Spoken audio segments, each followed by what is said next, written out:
Today, no matter where you are gathered, or how many you're gathered with, you are still his church. you are still his church. God's love hasn't changed. It is unending. It is infinite. It is deep. And believe when I say his love has power today. Power to free you, Heal you and to fill you. And restore you.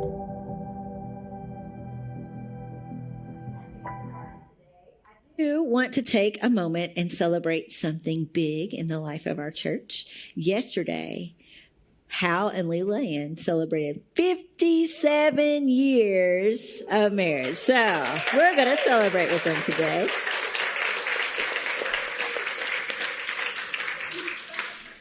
We will all sit at your feet and learn from you how to make this happen. But I don't know if you all have noticed, but life can get a little complicated sometimes. It can get kind of complex. We have places to go and people to see. We have groceries to buy, meals to make. We have relationships that need our attention and chores we have to get done. And the list can just feel at times like it is endless. And then like every time we cross something off of our list, this like magical thing happens where it's as if something new just appears, right? The list is never done. It's always growing. And so what do? How do we manage this endless list in our lives? Well, sometimes what some of us do is we do this thing called multitask. Where are my multitaskers? Yeah. Multitasker here. We do this thing where we try to do more than one thing at once. And all the research tells us that that's not actually any more efficient and that we actually don't do as good of a job whenever we do it like that. But it makes us feel better about ourselves. Okay, researchers? So stop telling us it is wrong. But sometimes we do that. Other times, another approach we take is like if you're an overachiever, you not only multitask, but you do this thing called omnitask. If you omnitask, what you do is you do all of your things at once, but then you just start reaching over and you take other things off other people's plate and you do all of your stuff and their stuff too at the same time. Maybe you fall into that category. Other times what we do to help manage this out of control list that hovers over our lives is we instead of like trying to do it all at once, what we do is we start looking for shortcuts. We start looking for what is sometimes called life hacks, right? Those things, those tips and those tricks that make our lives easier and more efficient. For example, do you need to light a candle in your home and it has all those little wicks and every time you're reaching in there with your lighter, it's burning your fingertips and it takes forever? Well, have no fear. All you need to do is get out a spaghetti noodle and you need to take that dry spaghetti noodle and light it and then use that to light all of your candle wicks. Or, I mean, this is on the internet. It has to be true, right? Or let's say you got up today. This could have been a very real scenario in your household and your shirt was wrinkled and you don't have time to iron that. Well, they say all you have to do is throw a few ice cubes into the dryer with your shirt and voila, all the wrinkles will be gone. I have not tested these tricks. I'm not endorsing them in this moment. You've tried it. You just get wet spots. Just wet spots. Thank you for testing that one for us. We appreciate that. I've heard that's what they said in the last service, damp washcloth. All right, somebody test that for us this week. Okay, another life hack. You have to get that new key onto your ring, and those rings can be like so infuriating. I've broken a number of nails like trying to get this job done, but you got a staple remover, just get that out, use it to clamp down on that ring, and it opens right up. Slide your key right on there.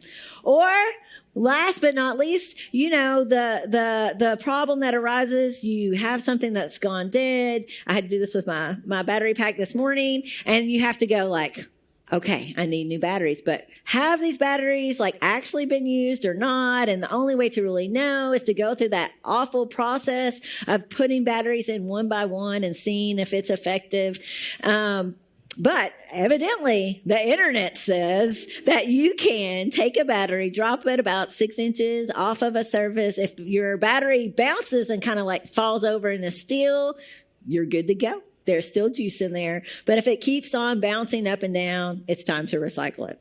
Somebody try that one for us, all right? But does anybody else have another life hack that everybody needs to know about today? Anybody got a good one? No life hacks at all? None? Zero? Okay. Well, if you come across a good one this week, let us know.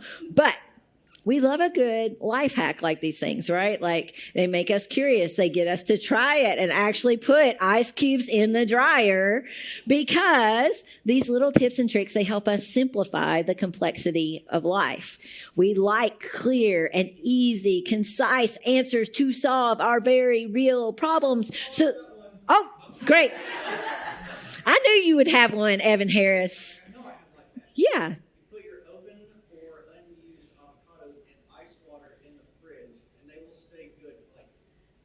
No way. Okay. Yes. If you have already cut and you have a half of an avocado, you put it in a Ziploc and put it in that pitcher with the whole avocado. I'm serious. Like I've kept them for like a month. Okay. There you go. Write it down. Save you some time from having to go buy new. Okay. Okay. Now you got one. Okay. Let's go. Everybody get your pencils out. What you got, Court? You can wrap like celery in aluminum foil and it'll last 2 or 3 months. Celery. Okay. I like that these all revolve around food. This is my dance space right here. But somebody figured this out so that they wouldn't have to go out and buy another avocado every time they needed one. Someone figured this out so that they would have celery in the fridge when the time came for it. Because, here we are. We have this long list of things. We're trying to fit all of it into our overflowing schedules and make sure that we can just keep moving right along. And so it's not surprising that sometimes this life hack kind of perspective is what we bring into our relationship with God. We want to life hack knowing Jesus. We want to know how can we get the benefit of knowing Jesus without actually having to get all that close to him? Or how is it that we can get the result of knowing Jesus, but not having to put forth all that effort? How is it that we can get the advantages without having to be inconvenienced? How is it that we can get all the answers without having to wrestle one bit? Maybe that's why $757 million was spent on religious books last year, because we would love to be able to pick up a book, read it, and say, that's it. I know Jesus. Case closed, moving on, right? I did a Google search yesterday, and within 5 seconds, I had found this book, Jesus. Everything you need to know about Jesus to unlock the blessings of life. And this is the description. Complete, simple instructions from Jesus on how to quickly move from sickness and poverty to a healthy, worry, stress-free, abundant life. Don't get your phones out and order this book, okay? I know you're tempted because we want this, right? We want to have 3 easy steps. We're all searching for that thing that's going to make everything else click into place and make sense so that we can know all there is to know about Jesus in an instant. And I'm talking to myself here. I've got a stack of books by my bed, right? That's become a hazard to my children. But what Colossians 1 reminds us is that there is no life hack to knowing Jesus, because knowing Jesus is not a task and it's not a test, but rather it is an adventure, as our good friend Wayne used to say. It's something that happens in this ongoing dynamic relationship with him. Last week, we began to look at this book of the Bible, Colossians, which is a letter that we believe was sent by Timothy and Paul to a relatively small group of followers of Jesus at this point in time. We think that there was probably only 20 of them in this city that was kind of unremarkable, a city that was beginning to fade. It had once been this bustling place where there was all kinds of trade, but it had seen better days. And so it does kind of make you scratch your head a little bit, why are they taking time to write this letter to this little group of people in this really not important place? But what's happened is we've had Paul and Timothy hear that there is this group of believers in this place, and they are excited. They want to send them like a congratulations note, like we do when we hear about something good, to really do these two things, we said, to first of all, to celebrate, to share in their joy, but also to encourage them. Because even when we make these good transitions in our life, we know that it's disruptive to our lives. We know that it can get tough. And so Paul and Timothy, they've heard about this seed of faith that Jesus has planted and grown in this group of people. And what they don't want to happen is for that seed to start to wither. They don't want them to miss out on the fullness of life that is possible with Jesus. And so they begin to encourage them so that they can have every opportunity to thrive and become even more fruitful in their lives. And what Paul and Timothy know is that there are no shortcuts. There's only one way for them to experience this full, abundant life, and that is by knowing Jesus. This is what they say in verse 9. For this reason, since the day we heard about you, we have not stopped praying for you. We continually ask God to fill you with the knowledge of his will through all the wisdom and understanding that the Spirit gives. And so as Paul and Timothy make this turn from celebration toward encouragement at the beginning of this letter, as they're starting to pass on this wisdom that they have received from God, I can just imagine the Colossians getting to this point in the letter and being like, oh yes, here it comes. Everybody get ready. Get your pencils out. Be ready to write it down. They are about to give us all the answers. They're going to tell us how to master this Jesus thing so that we can get it and move on. But if that is what the people in Colossae were hoping for, they were about to be sorely disappointed. Because instead of giving them 10 easy steps to fully know Jesus, #JesusHack, what Paul and Timothy do is they start singing a hymn. Plot twist, right? Like, who saw that one coming? But what we believe is that right here in this letter, they insert one of the earliest Christian hymns. And so I want you to experience this passage in that way today. Here are these ancient words set to a modern melody.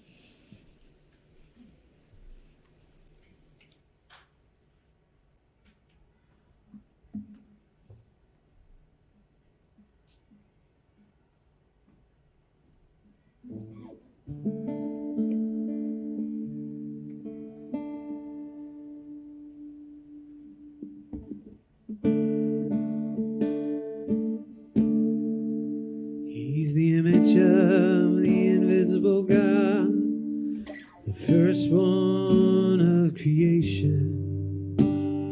By him all things were created in heaven and earth, seen and unseen, rulers, dominions, and powers and kings.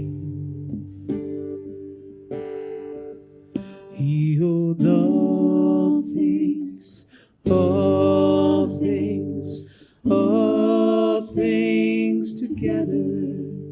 He holds all things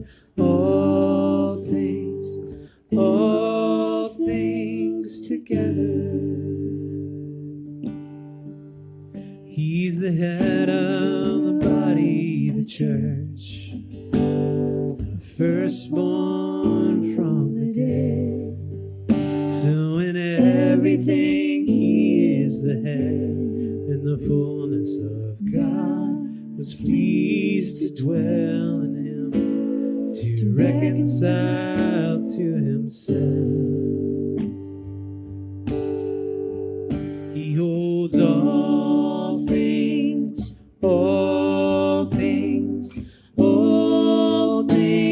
together. He holds all things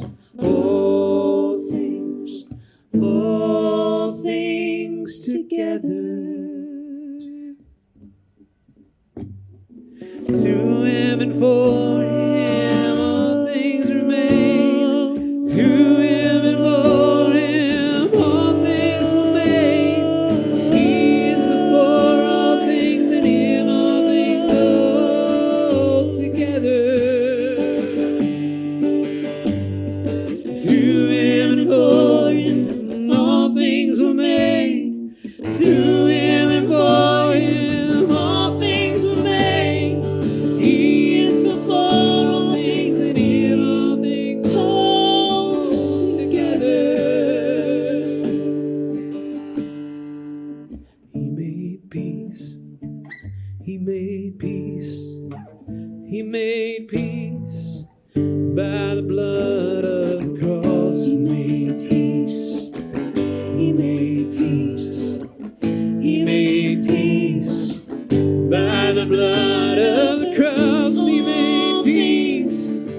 Now, you might be wondering, yes, go ahead. Aren't they amazing? They're amazing. You might be wondering, have I just stepped into a musical here? Never fear, I will not be singing the rest of the sermon, and a flash mob is not about to happen. But it's so interesting. Some of you are disappointed. Andrea, we'll work that in next time, all right? It's so interesting that when it comes time for Paul and for Timothy to help the Colossians know Jesus, that they turn to awe instead of answers. They want the people in Colossae to feel, to experience, to be overwhelmed by this rich reality of who Jesus is, the image of the invisible God. Let me ask you a question. Have you ever been at your house and known that you weren't alone? You know, you've been in your house and you've known that someone else is there with you.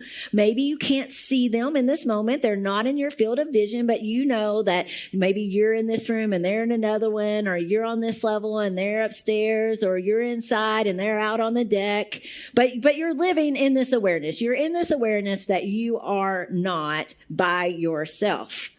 However, despite knowing this, despite knowing you are not alone, have you ever gotten startled when suddenly that person has made an appearance? The other day I was in the kitchen and I was multitasking, people. I was enjoying a Diet Coke and I was replying to an email at the same time, and I was like in it deep, I guess. And so I didn't realize that when I started, I was alone. But at some point in time, Jeremy had entered the kitchen and he said this scary word, Laura, when I was not expecting it, and I jumped like 5 feet off the ground and I almost threw my Diet Coke in his face. It could be this very, very startling thing, can't it? But essentially, in a way, this is what happened with Jesus. The God that had always been here, that had always been present in our world, even though we could not see him.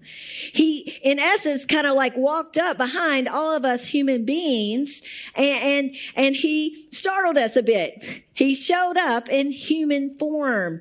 Now we have clearly seen who God is in the person of Jesus. And y'all, it is just a lot to take in. And so Paul and Timothy, they want to just introduce a few thoughts. They want to introduce a few realities about who Jesus is, not to close the book on his identity, not to close the book on them knowing Jesus in Colossae, but rather to open the book and to start a conversation about this person who is Jesus. And so through this hymn, the two realities that they really put at the exclamation point are these. They put they put out there the reality that Jesus is first of all first, and that he is full. And so let's start with that first reality. Jesus is first. I'm going to read verses 15 through 18 for us again. And as you listen to them this time, what I want you to do is listen and kind of count on your fingers if you want how many times you hear this idea that Jesus is first, that he's before, that he's primary, that he's above, supreme, anything like that has that first idea that comes through it. It says, the Son is the image of the invisible God, the firstborn over all creation. For in him all things were created, things in heaven and on earth, visible and invisible, whether thrones or powers or rulers or authorities, all things have been created through him and for him. He is above all things, and in him all things hold together, and he is the head of the body, the church. He's the beginning and the firstborn from among the dead, so that in everything he might have the supremacy. What do y'all think? How many? 7, 9? We got different counts. We have a little video that highlights some of them, but it's underneath the whole thing, right? So we got 1, 2, 3, 4, 5, 6 here, but I think Nobody's wrong here. I think we could make an argument for a few other places. But we get these ideas coming through, right? He's the firstborn of all creation. He is before all things. He is the beginning and the firstborn of the dead. In other words, before anything ever existed, he was. And the only reason that anything exists now is because he made it. And the only reason that anything is being held together in this moment is because he is the one who is holding it. And the only way that death has been defeated is because he is the one who has led the way. He is the creator, not the creation. He is the redeemer, not the redeemed. He is distinct. He is the one who is above and over. The one that everything else is by and for and to and through. No other god or goddess that the Colossians or that we have ever heard of can even begin to compete. No other human power, past, present, or future, can even begin to compare. Jesus is first in every sense of that word. He is first in order. He is first in position. He is the one who started and the one who stewards it all. And that is a lot to absorb, isn't it? But Paul and Timothy, they put this idea out there for people to start just like trying to wrap their minds around. And then they throw in something else. They say not only is Jesus first, but he is also full. Paul and Timothy, they go on quoting this hymn. This is verse 19 and 20. For God was pleased to have all his fullness dwell in him, and through him to reconcile to himself all things, whether things on earth or things in heaven, by making peace through his blood shed on the cross. Jesus, he wasn't a person with just like a little bit of God sprinkled in. No, somehow he was fully God and he was fully human. And so when we look at Jesus, not only do we see God's image, not only do we get to see what God looks like in all his fullness, but we also get to see what it looks like to be fully human, just like God always intended. Remember, in the beginning, back in Genesis, God said, let us, and I want us to pause there on that word us, because I think this is really right there in Genesis 1 where we start to see this whole idea of the Trinity emerge. From the very beginning, Father, Son, Holy Spirit were at work in the creation. But they said, let us make mankind in our image, in our likeness. We have been created in the image of God. And of course, that image has gotten like marred and it's gotten distorted, by brokenness and pain as we've like chosen less than God's best for us and kind of gone our own way. But Jesus, who is fully God and fully human, he came to reconcile.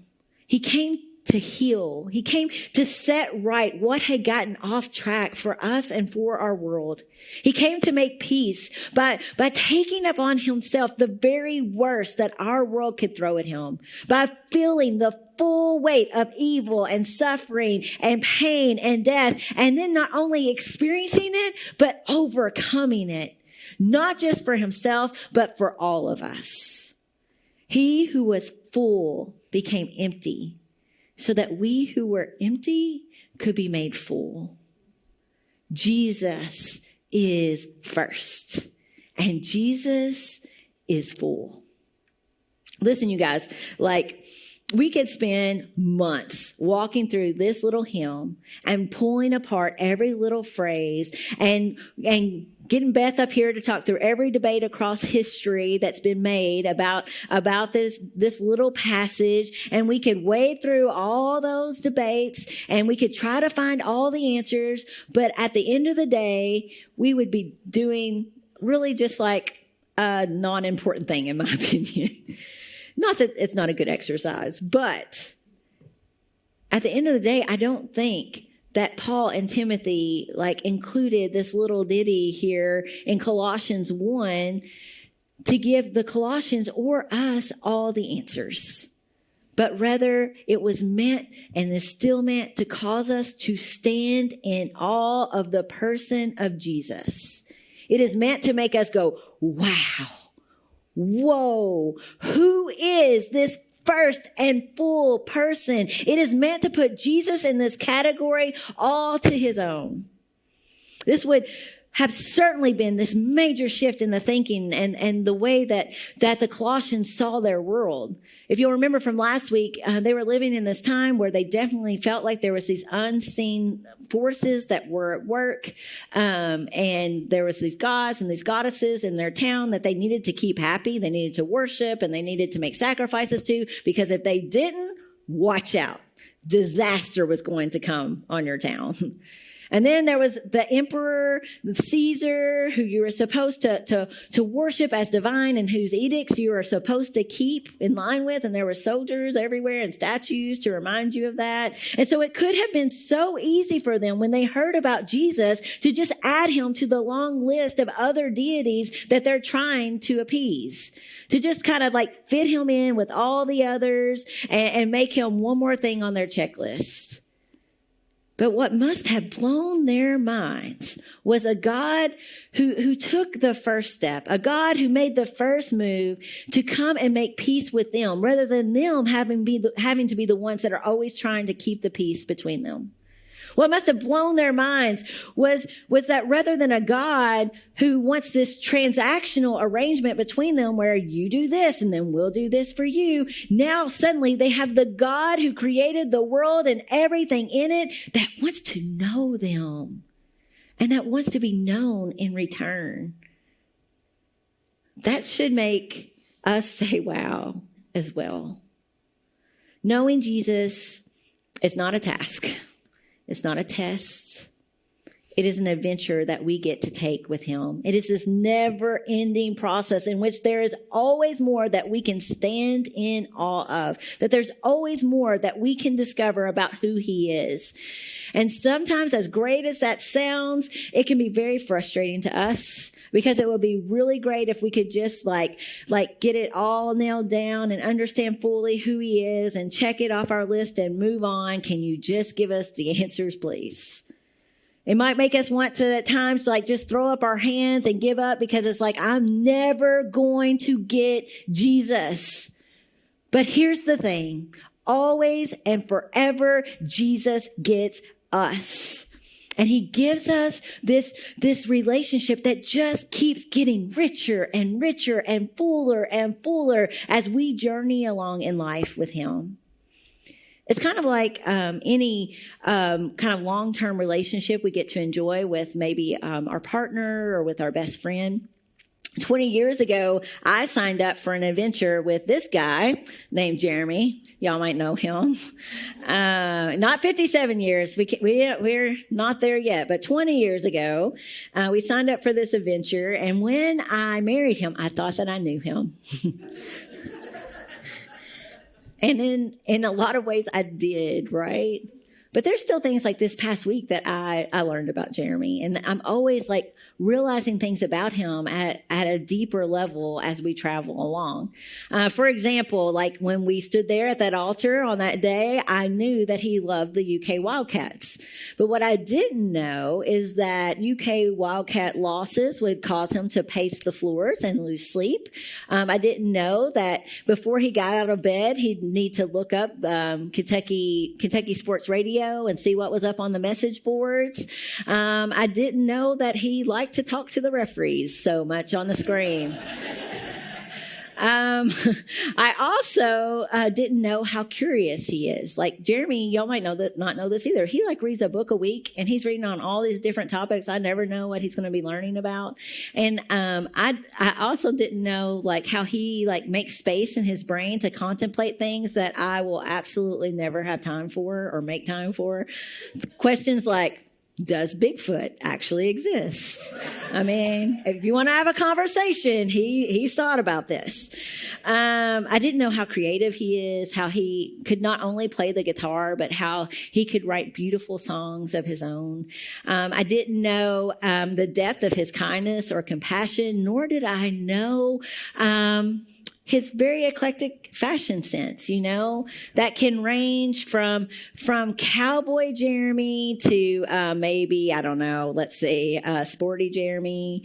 That could range from preppy to skater boy chic. You just never know, on a given day, what he's going to wear. But it keeps it interesting, right? But it has been an adventure. An adventure that has shaped me and that has changed me and that has made my life so much fuller than it ever could have been if we stayed stuck knowing each other at the level that we did on that day when we said, I do. And if that is true in our human relationships, then how much truer, how much greater, how much more transformative is going on an adventure with the first and full creator and redeemer of the universe, Jesus. Maybe you've just been trying to fit him into your life. Maybe you've been trying to life hack knowing Jesus. But what would it look like for you to not try to fit him into your life, but for you to begin fitting your life into his? What would it look like for you to say yes to this adventure? I truly believe that it begins with awe. It begins with recognizing that we are standing in the presence of someone so vast that he absolutely transcends our understanding, yet who is so loving that he crossed heaven and earth to come and held nothing back so that he could be known. Every time we come to this table, we have the opportunity to say yes to the adventure. We have the opportunity to come and to encounter him at this table that he himself has set for us. We have the opportunity to experience anew his great love for us. And so would you come today to experience the great love that he has for you? As we remember, on the night that he gave himself up for us, he took the bread and he gave it to his disciples and he said, "Take, eat. This is my body, which is given for you. Do this in remembrance of me." And then when the supper was over, he took the cup. And once again, he gave thanks to the Father. And he gave it to his disciples saying, "Take, drink from this, all of you. This is the blood of the new covenant poured out for you and for many for the forgiveness of sins. As often as you drink from it, do this in remembrance of me."